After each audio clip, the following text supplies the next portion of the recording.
Good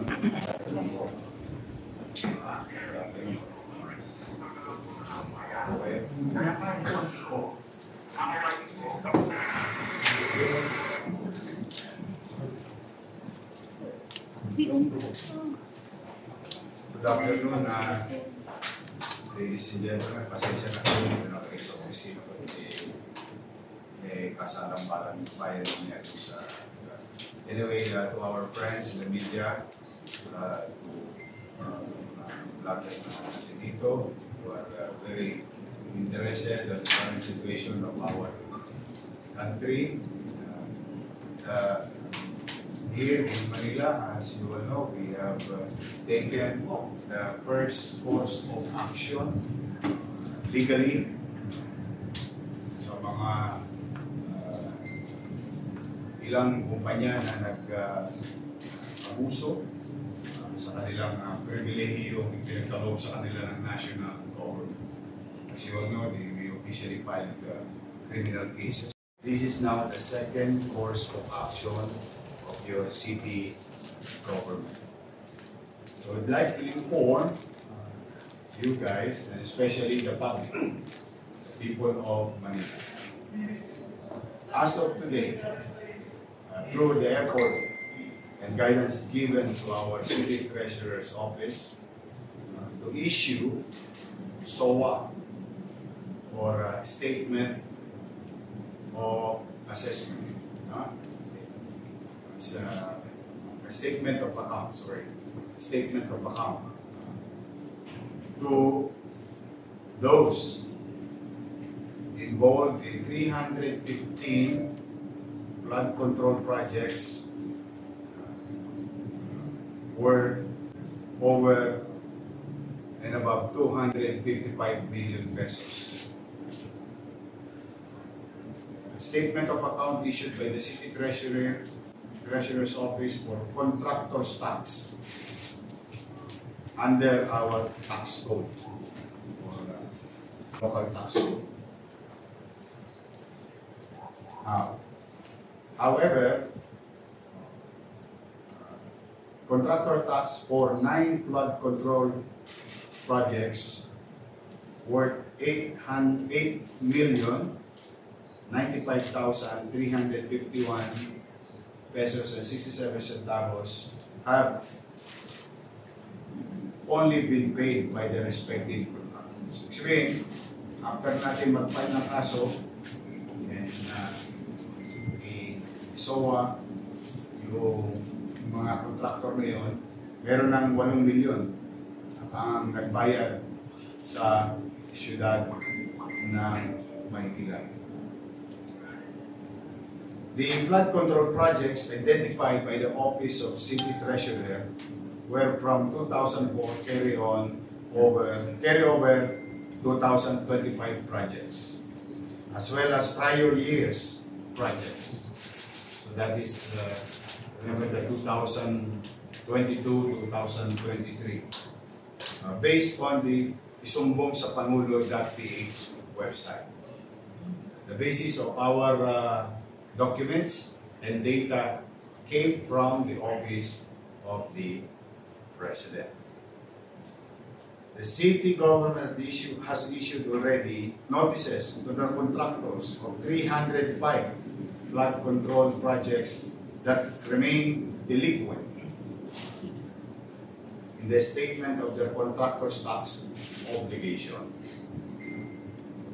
So, siyempre, kami hanggat maaari, dinidiplomasya namin sila as we have done in the past, as much as we can. But if hindi sila tumugon sa kanilang obligasyon sa lungsod ng Maynila, we have no recourse but also to file charges against them, as like what happened last week. And we only act on the basis of evidence. Kaya ako naman na alam ko ang taong bayan nalilito sa dami ng ingay, personalidad, kanya-kanyang salitaan. We want to be surgical with our action. As long as we have evidence, we file cases, whoever they are. whether they are contractors or agencies of government, or sino man na politiko, and so on and so on. Now, just for the update on the outcome of the notices, 86 notices received by personal services, surveys, 12 notices served but refused to be received. I wish them good luck. Sayang naman. Pagin mo binibigyan ka na ng due process. Hindi ka pa tumutugon. 3 notices not delivered due to address change and will be delivered to the new address if found. Ibig sabihin, biglang nangawala itong mga kumpanya ito sa stated address nila. At we'll find a way. 192 notices being delivered via LBC. Kasi malalayo yung mga lugar. Siya din topic ng Senate investigation. Paano nakakapag-lead yung mga ibang kumpanya kung galing sila sa bundok ng tralala. And 12 notices made via billboards. Here are all the SOA of all those listed under the isumbong mo sa Pangulo.ph. Ito lahat ang SOA nila. Okay. Before I answer your questions. So, now, let me be clear about this to those subject company. What will happen if you don't comply with the city government's action? Anyway, it's your obligasyon nila na bayaran nila yung contractor's tax. It is also computed in their projects. They know it very well. Because it's a universal, most likely, rule or ordinance and tax code of different LGU. What will happen? We'll give them ample time to respond, to act the way that those 9 projects already complied with the SOA and paid the city. Tutulong kami sa panawagan ng Pangulo at saka ng DPWH na i-ban, i-blacklist, and will request blacklisting of this company to DPWH. Yung susunod na action nun, depende na sa DPWH. Or what will be the action of the city with regard to those companies? Yun naman, yung aming kakayanan. We will make sure, and at least ito yung maganda ng paalala at babalarin sa mga iba pang ahensya ng gobyerno na itong mga hindi magpo-comply na kumpanya will be blacklisted under the City Engineering's Office and Office of the Building Official. So ano ang epekto noon?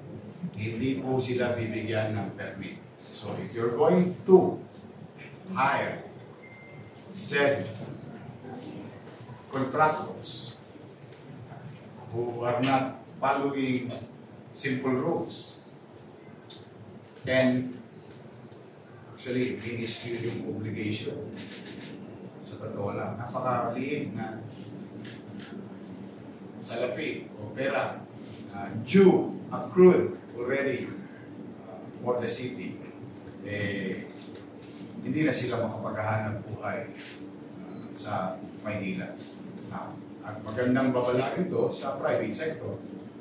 Baka kasi i-hire yung mga contractor na ito. Bago kayo mag-hire, check nyo muna kung blacklisted ba sila sa City Engineering Office and Office of the Building Official. Because not until they fulfill their obligation to the city, saka lang namin i-relieve yung kanilang blacklisting sa city government. So, we will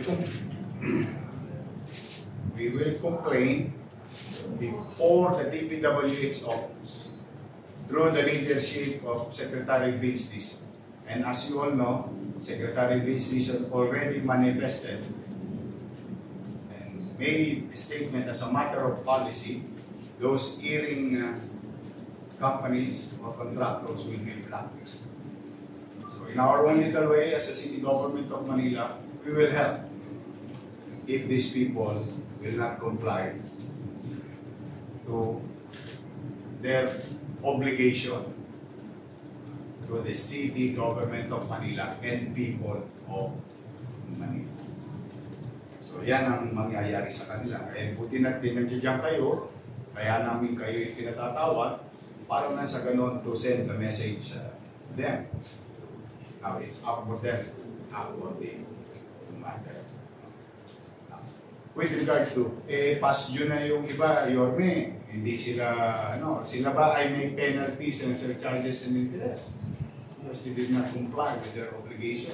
Maaari, pero, the good thing about the city of Manila today, since July 1, through the airport of the Sangguniang Panglungsod, also come up with general amnesty program. Your city government issued a 6-month general amnesty program. So, if I were them, it is cheaper to pay today than the after the prescribed period. Kasi, malaki-laki yan. Lolo ko yan, baka maging billion bigla yan. Dahil sa non-compliance. Sila ba'y makatatakbo? Sila ba'y makapagtatago? Pag nakita namin talaga yung bad intent ng ownership, they might face criminal charges. Ngayon, obligasyon pa lang yung hinihingi namin. Ang repercussion ng performance of bill ay yung negosyo nila malilimitahan. Pag sila'y nakapagmatikasan, we have no recourse but to go after legally may face criminal charges. Third, we are now finalizing with regard to GLC. After filing criminal complaints against them, we are now finalizing our claim, civil claim with regard to our property damaged by the said. So yun po ang update ang ginagawa ng inyong pamahalang lungsod ng Manila. And I'm happy to answer your questions. Luis. Good afternoon po, Your Honor. Luisito Santos from GMATC. Clarification na po, 315 flood control projects. Ilan po yung contractor na pinag-usapan? Ilan po yung initial? It's more or less about a little less than 100. Kasi some have multiple contracts. Some. Like GELS, for that matter, and all other. Meron sila mga multiple contracts with the DPWH, horizontal and vertical projects. So, ilan na po yung, binagay nyo pa 8 million na po yung na-connecta mula sa 255 million na obligasyon ng mga... Total obligation. Ilan po yung mga contractor na nakapagbayad? Or siyam? Siyam na company. Anong taon po ulit yung sa akin? There are so many years. Basta this is between 2022 to 2005. Done. Swing, as like I have presented to you before, under the Sumungo sa Pangulo.ph website, may mga natapos na. We are going after them. Meron naman mga ongoing. Na kailangan naman nilang talagang tuklin yung kanilang obligasyon sa lungsod ng Yung may 315, may ongoing, meron tapos na, mainit ko yung sa pinag-ghost project eh. Meron bang mga ghost? Mga hindi wala pa kami nakikita. Pero to confirm if it is substandard or not, I will let the scientists and specialists to assess that. And I think I don't want to disturb Senate hearing because they are doing a very good job already. So not to create more noise with different voices, I'll let the Senate, for that matter, do their job. And so far, as like one Filipino, bilang isang Pilipino, hindi bilang isang mayor, at katulad ng ibang mga Pilipino, so far, I can only speak for myself. I'm happy on what they're doing in the Senate with regard to finding out whether it is ghost or substandard. Because I do believe that whether they are politicians or government agencies, they will going to be charged. But for now, what we're after is if we have evidence, confirmed evidence, present under our hand, we'll make sure. Wala nang lip service. We just pursue the way we've been doing for the past 2 weeks. Because that's supposed to the way, and that's the only way, and that's a proper way to do it. Kaya hanggat maaari, kaya namin kayo iniimbitahan para na sa ganoon, paglabas nito, kung sino man yung particular na kumpanya taong involved dito, pero dinidiplomasya na tayo ng Maynila, tuklin na natin itong huli natin. But if not nga, halimbawa, matigasan, kami naman, ready naman kami na to seek legal remedy. Bakit lumubo yung ng 255 million? Di ba bago kang kapagsimula ng project, di ba dapat yung obligasyon na ibibigay na? Tama po ba? Paano po ba yung process ng... Galing mo. Paano lumubo yun tapos 2020? Kasi nasanay sila na walang gobyerno sa Maynila. Right. Maybe nobody went or go after that. Ang mahirap nito, yung ordinaryong pamilya, pagpapagawa ng 30 metro kwadrado, bahay, up and down, sinisingil ng contractor's tax, hinihinga ng zoning permit, hinihinga ng building permit. Kaya yung naalala nyo yung sinabi ko, the sauce for the gander will be the sauce for the goose. It's just that maybe, and I agree with you, that is only the same question in my mind. Bakit lumubo ito? Wala siguro talagang pamahalaan na ipinagmalasakit ang kanyang mamamayan. Kaya nagka-laki-laki ito pera ito. But then again, those are the things of the past. We move on. We try to move on a very narrow road without abusing our rights as citizens just by accusing somebody through verbal statement. But we try to go to that path, look into the details, find evidence of negligence, whoever they are, we're going to pursue legally. Kahit na nanggigigil tayo, alam mo, siyempre ngayon, limasin ko, pagaling po yun ng damdamin ng tao. Pero pag sobrang nahingay, baka malito tayo lahat. O kami, pilit ko sa city engineering, sa building officials, sa city treasurer, go after them on what is due to the city and what is rightfully correct way or correct manner that these people, individuals, politicians or not, government agencies or not, right, na they have to follow the rules. Universal rules, not only effective in Manila, but in our case, we wanted to implement across. Yung relasyon ng Sure, then You're next, Ma'am. You're next. Yes, please. Nasa na, dun sa higit isang contractor na hinahanting mo dito dahil hindi required ang obligasyon nila sa gobyerno ng Maynila. May kasama po din yung kumpanyang pag-aari ng Sara Discaya. Yes. They are. Ilang projects yung hawak nila? A good sum of numbers. Magkano po ang I'm sorry? magkano po yung involved dun sa project na hawak ng mga Discaya? Well, more or less, roughly about 3 billion pesos. Billion. Billion. Alam mo, Okay. Yes. Nabanggit niyo po kanina na just in case hindi sila mag-comply, mabablacklisted sila. What if magbago po sila ng business name o company name?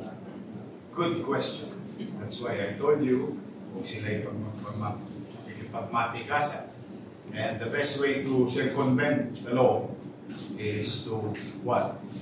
Retire the business and put up a new business. One, I think by this time, Pickup already took note of the manifestations of the senators with regard to qualifications of contractors. So it's going to be hard for them to start again. So that's one. Ayun yung pinapanood ko eh. Kung pinakikinggan nyo ng maigi kung saan patungo yung Senado. And I think Pickup will now be, practicing new rules, to safeguard with regard to accrediting and giving category to contractors or companies contracting in the government and private sector. That's one.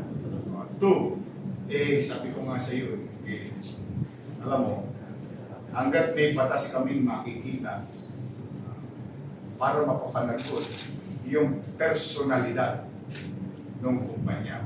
While it is true that it is a juridical personality, corporation, and the life of that juridical person dies when it retires.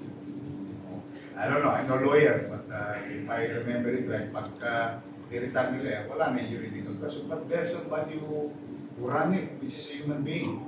These are personalities. Yun yung pwede namin mahamon. Pwede pa rin naman. But I'll cross the bridge when I get there. But for the meantime, whatever law is available today, for them to comply, I will just throw the books to them. Okay. Sir, dun sa mga proyekto ng Discaya family, saan district po ito? Halo-halo. Halo-halo. Anong company specifically? Kasi they have 9 Halo-halo rin. Among them, sir, is Safety Multi. Iba-iba rin. Among the names is Safety. Safety Multi. Alright. Mayor, pwede niyo po ba ipaliwanag sa akin yung konsepto ng contractor's tax? Paano po ba siya binabayaran? At what stage of the project implementation or construction siya dapat kinokolekta? Magaganda yung mga tanong nyo. Hindi, totoo. Natutuwa naman ako. Good question. Okay. Under our tax code, 82.6%. 82.5% of 1%. So ano pong ibig sabihin nun? Let's just 82.5% of 1%. So let's put that into real numbers. That is 82,000 pesos, 8,250 pesos per million. Kasi ang capacity to tax, yung magbuwis ng lokal, ay mga limited yan eh. Hindi naman yan what you call regulatory fees and so on and so forth. But in this case, ito contractor's tax, ito ang formula. 82.5% of 1%. Now, if you have 100 billion, hindi ang babayaran mo lang no magka. Kasi sa 1 million, 8,250. Tama ba? Kasi ang 1% ng 1 million is 10,000. Yes. Uy, correct niyo ako, baka mabim ako. I don't mind being corrected. So, 82.5% of 10,000 is 8,250. Now, if you have 100 million, that is only 82,500. It's 800,000. 800,000. 800.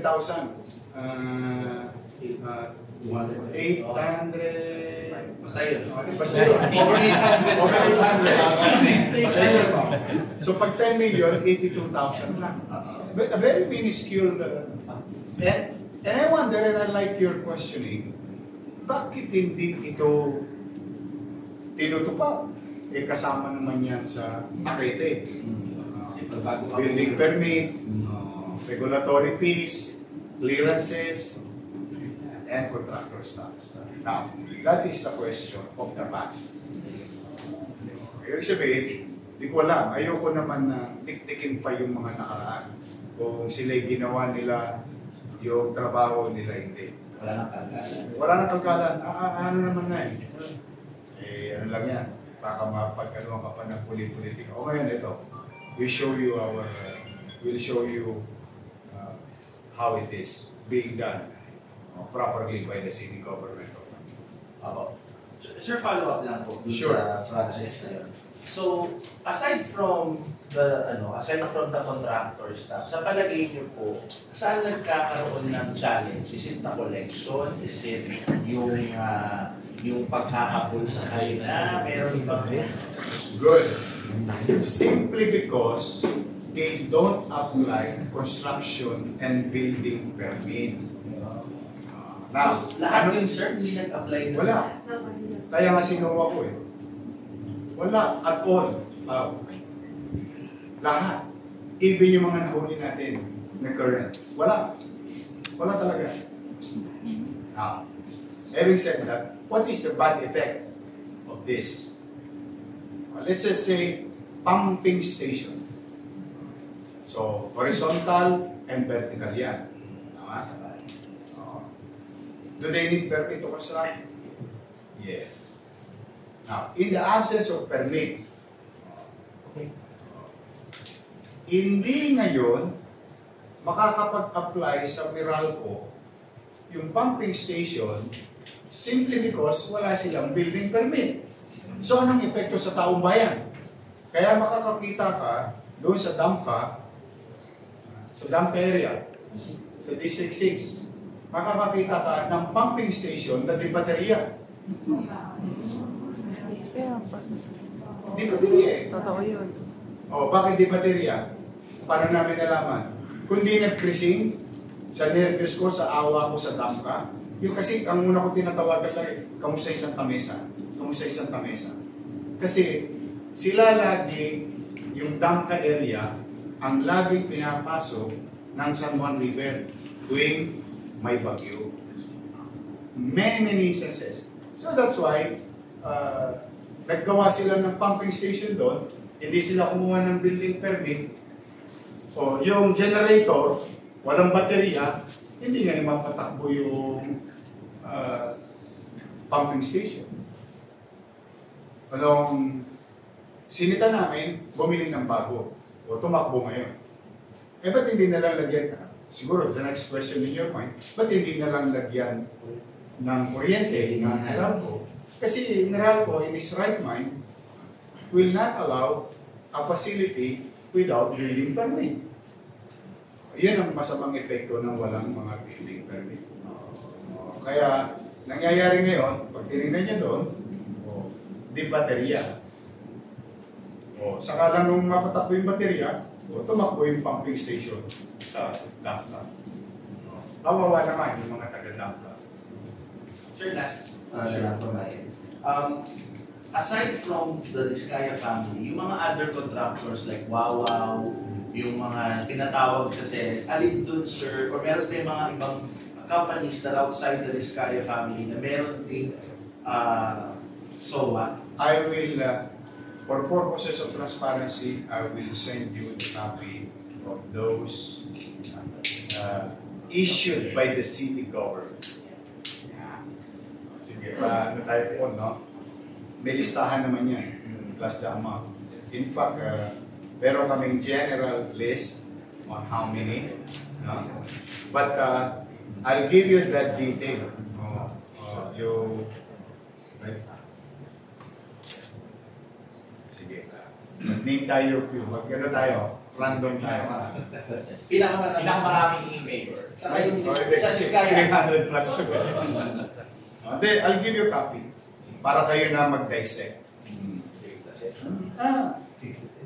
Dito, let's just say 525, 525, 525, construction, Almen, Salonga, Arcot, Amities, ayan, double 12, 8J, Liencio. So, yan yung mga companies na pag mapapansin mo, ito, 1, 2, 3, 4, 5, 6, 7, 8. Page 4 pala, 8, Chelsea. Yung napaila ng kaso. Bibigyan natin kayo ng kopya ngayon before you go. Para makikita nyo rin who paid o hindi pa nagbabayad. Kasi may nota naman dito. And how much? Per project po yan. Per project. Kasi contractor's tax. Based on contract. Paano pala sir yung mga already na blacklist na ng DPWH? They still have to pay. Because as I have said earlier on, the word that I mentioned, accrued, due. You cannot hide with that. Si Bert lost si Mayor birthday sa Pasero sa kaya. Sige, please. Mayor birthday Sure. Mga DCM. DCMM. Mayor, ask ko lang po. Meron po ba kayong timeline na para kamalagutin ng mga contractor na may tax liabilities? Ample time. Total, wala na silang dahilan para tumagal pa. 3 taon na nga sila nakatakas. What's there to wait? As I have said, we continue to allow and practice due diligence and try to use diplomacy, but don't take it as a weakness. Because we just, I don't like disorder and all other things as much as we can. Kami, bibigyan ka namin pagkakataon, kayo humingi ng tawad, patatawarin kita, pero may obligasyon ka dapat. Yun ang gobyerno.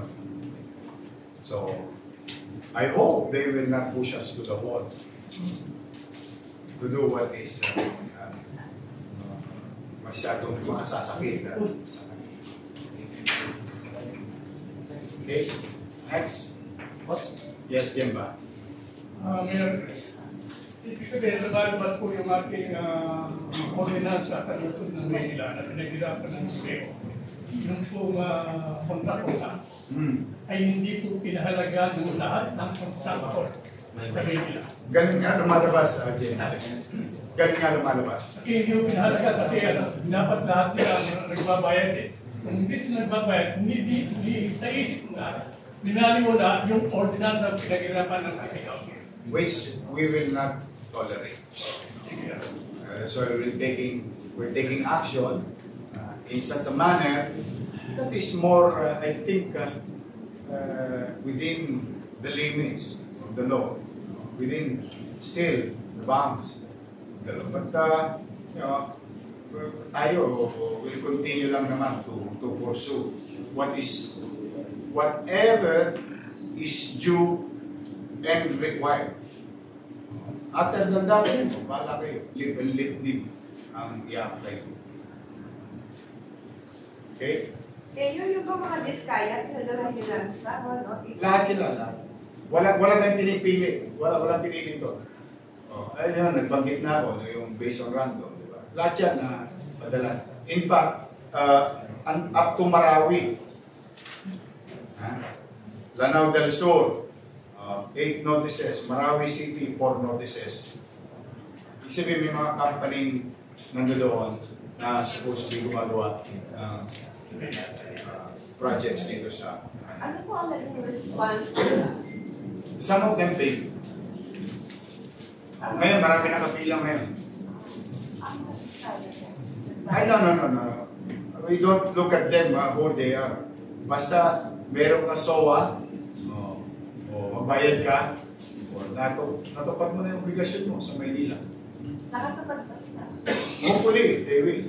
So, as of this time, wala pa. Malalaman natin soon. Yeah. Kasi, as we speak right now, there are people lining up.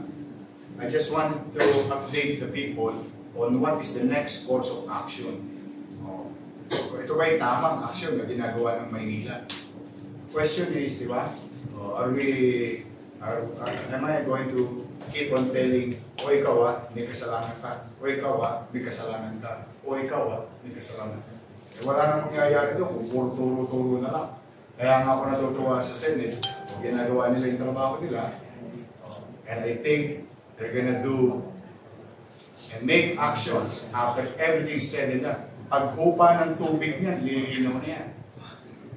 I think the Senate will do their part. Now, as a city, we are doing our part. Yung tamang pamamaraan. Kung may legal obligation sila, dapat nila to clean. Kung sila ba'y may criminal offense, whether politiko ay siya ng gobyerno o kontraktor, pag kami may ebidensya, good luck sa kanila. Hindi nyo kami makikitang nag-lip service. You just go on with filing charges. Kaya lang, it is also unfair because it is also unfair just to accuse somebody without basis of evidence. Masakit din yun. Masakit din makapanira ng buhay ng may buhay. Yeah? Tayo, basta tayo may ebidensya, sagutin nyo sa korte at hayaan ko ang husgado ang magsabi kung sino ang may sala o wala. But once we go, we make sure may hawak kami, medyo matibay-tibay naman na ebidensya. Hindi na siya yung kasi nakakaawa na eh. Saka nalilito lang ang tao. Ako, I'm pretty sure, baka yung mga tao ngayon nagtatanong, o ano na?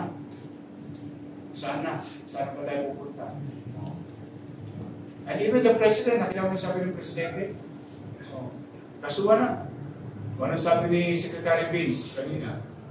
Tinanggal na. Di ba nakita niyo si Secretary Vince? Took action. Fired. Yun yung sinasabi natin. Tingin ko, yun ang inaasahan ng tao sa atin.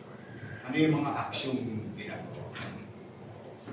Abusado ba sila? No? Hindi. Pinatupad lang nila yung at sila na may kapangyarihan gawin yun within their duties and functions. Which, that's why, for now, we're very happy of what Secretary Vince is doing under the directive of the President. Because I think whatever they're doing right now is the right path. Whatever the Senate is doing with regard to fact-finding is the right path. What we are doing is to go after what is due to the city is the right path. Yes, ma'am. Pwede sa akin po ng ABS-CBN. Sure. Ilan na po flood control projects ang dapat meron na po sa City of Manila as of 2025? 315 yung inisyo natin. SOA.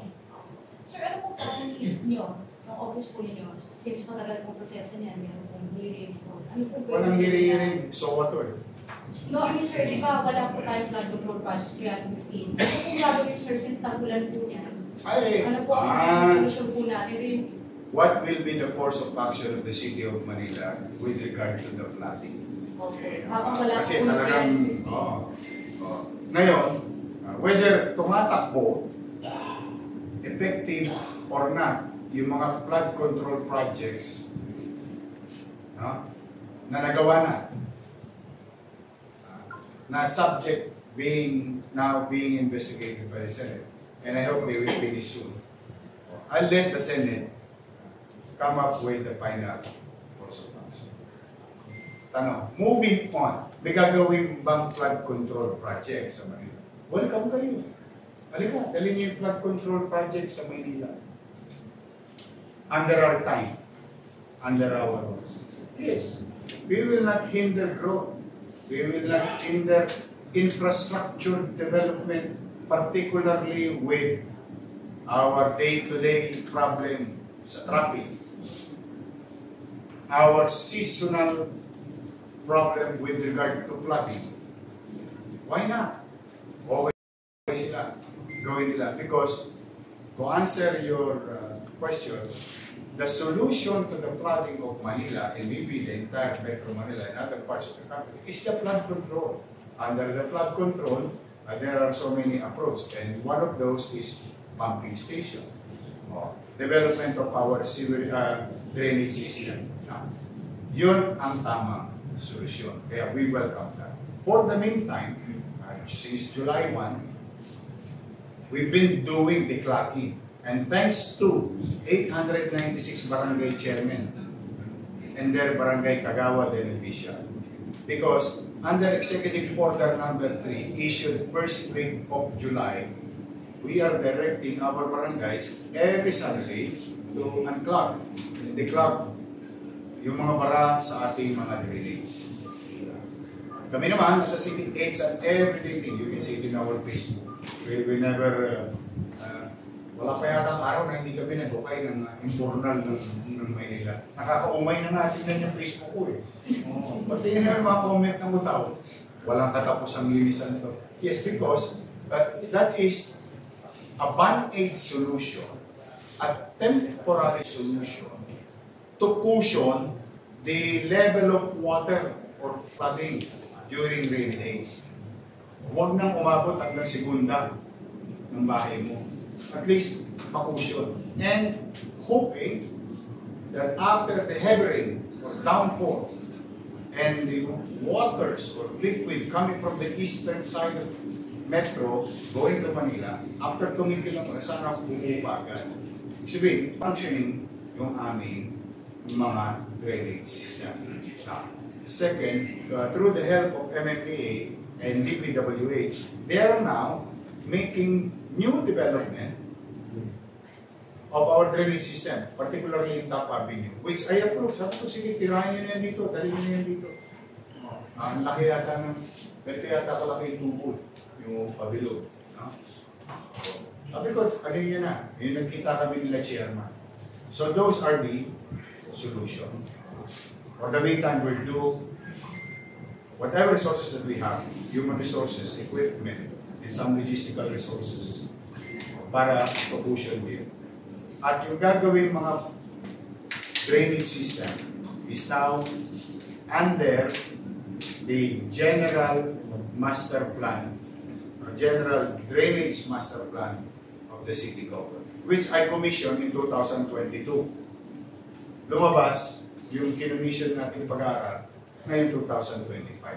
Nasaktuan mo naman na ibalik ako ng tao, yun ngayon ang ini-implement ko. So lahat ngayon ang gagawin ng DPWH, ng Maynilad, Manila Water, MMDA, City Government, or congressional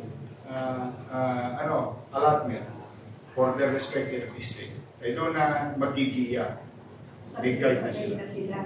Sir, sabay-sabay na sila. It can be. It can be. Alam mo sa totoo lang, with all honesty, with regard to that question from ABS-CBN, sa totoo lang, if I have 140 billion today, 140 billion yung para ipatupad yung drainage master plan. So yun, wala pa itong flood control sa ilog.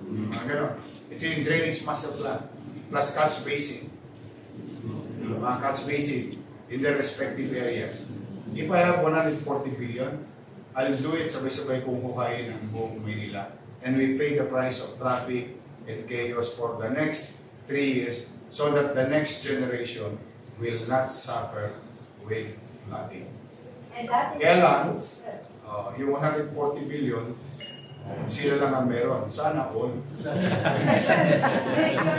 Yung ano, yung kung kasama po ba dyan sa drainage master? Kami meron tayong nakalaan a couple of hundreds of millions for 2026. How many meters it can reach, that is another thing. Because we're talking of thousands of kilometers of drainage, in totality of land na. Kaya ang cost nga niyan, mga 140 billion. So Yorme, kasama dyan sa master drainage plan na yan, yung mga creek na Hindi, yung creek is, yung sa creek, yung mga lagusan ng tubig, di ba? yung creek and creek, riverside, doon dapat ilabas yung tubig sa drainage. Nagigets nyo? So yung sinasabi ko sa inyo yung master plan, it's ours. Inland. Kaya ang solusyon talaga, yung ating flood control project, it has to be functioning. It has to function. When you build a wall, it has to be a sturdy wall. When you build a pumping station, it has to function as pumping station. Sir, update ko sa UST. Wala po eh. Yung second meeting natin, nag-aantabay pa kami. It was an initiative. I have to give credit where it's due. I think you've been hearing that many times. I have to give that credit to MMDA. It is an initiative of MMDA for España. And we agree. And that's why national government and local government working hand in hand to convince UST community. But at the end of the day, this is private, this is property owned and operated by so many divisions, and paghintay naman kami. Dahil, yung sinasabi nga, good things come to those who wait. Tama ba yung English ko? Yes.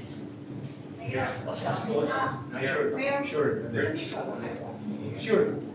Mayor, ask ko lang po, ano yung opinion nyo if dun sa lumalabas na parang suggestion na ba't hindi na lang, instead of padaanin sa mga congressman, yung pondo for flood project, at hindi na lang idaan sa local government. Mas, ano yun? I suggested that. A month ago. It's just a suggestion. Doesn't mean it's a perfect formula. But 2 weeks thereafter, I think it was Inquirer, I saw it with Inquirer, na nagsabi si Presidente, it is somewhere in Central Luzon, when he said that, dapat inform, i-coordinate sa local government yung national project. 2 days ago, the President, again, during the PLP, Provincial League of the Philippines, yata yun, sa mga governor, yun din na sinabi. So mukhang mas tama yun. Why? Ito ngayon. Halimbawa lang nga, let's just say, wala itong insidente ito. Para wala tayo. Alisin natin yung Malaysia. Halimbawa, inilaga sa lokal na pamahalaan yung pondo at na nag-implement lokal na pamahalaan. Kapag pumalpak, sinong gugulong ang ulo? The mayor or the governor. Tama? Kasi kami may pananagutan sa utaw. Kami may pananagutan sa taong bayan. Balik natin itong incident na to. Pansinin mo, wala pang gumugulong na ulo except that Secretary Vince Dizon today made a very strong move using and utilizing the boundary, the extreme power within the office of the Secretary, firing members of their organization. Sana all, ganong mga secretary, yung dala niya yung kanyang Mikasa. But kidding aside, di ba? Yun yung, ngayon kasi, akusa ng akusa eh. Magiging mob rule na tayo. How could you fire an elected official for that matter. The people will fire the mayor.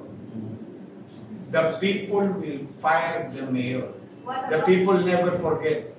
If a mayor or local chief executive or any elected official in the locality, naku, gugulong ang ulo ng mga yun.